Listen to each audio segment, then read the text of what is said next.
I didn't title this? Okay. Um, right. Right, gonna start this commentary. Alright, guys. Today I'm gonna keep it very, well, not simple, but, well, I guess simple, sure. But today's video is gonna be all about shading.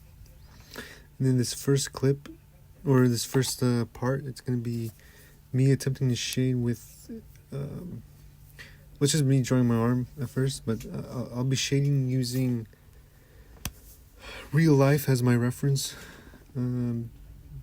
Because I could just look at my arm and I could see the shading there.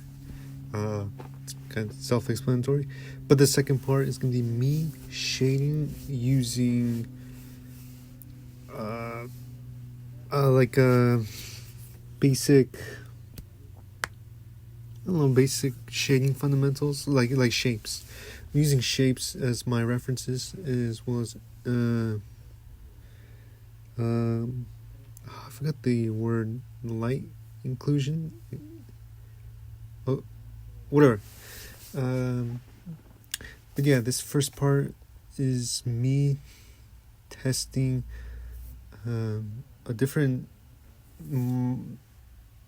drawing material than usual.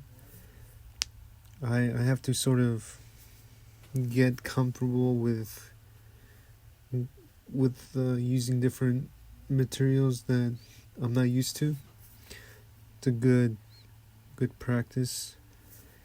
Same with the shading tool I'm using. Now, I think for this, the tool I'm using that you're watching right now, I think it's good for shading, good for cartoons or anything like anime or something not realistic. This would be a really good tool with animation, just because the shade is distinct. But when I'm trying to shade with a realistic approach, it's not that, it doesn't come off that good. I think you can tell from what you're watching.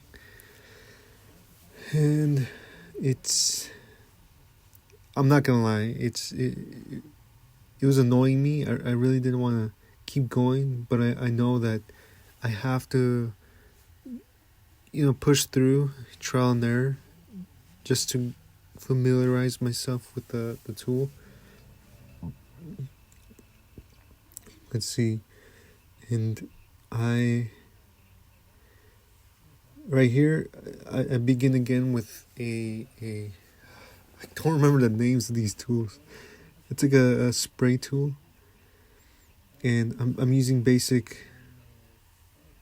I'm shading using the basic shapes of the arm, the hand, a cylinder, a cube, fingers, tiny cylinders.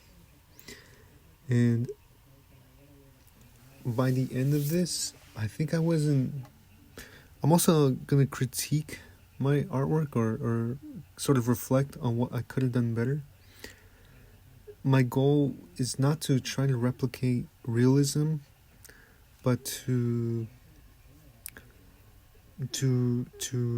sort of push the boundaries of form and depth. So it looks, when you look at it, you could tell, okay, this looks like it belongs in the 3D environment. If that makes any sense, I'm not too sure. So I sort of wish I was more harsh with the shading in some areas. I think I'll have to play around with that in the next video, just because I know it can be very scary to use bold contrast, and then when you pair that up with when you start adding tints, it becomes more scary, right? Because the difference between those two are hard to ignore. You can't really hide behind blending. And so that was something I wish I've done differently. And another thing would probably be making it bigger, like zooming it in, just so I can get the details in. I can fit in the details. Let's see here. I like what I did with the vein.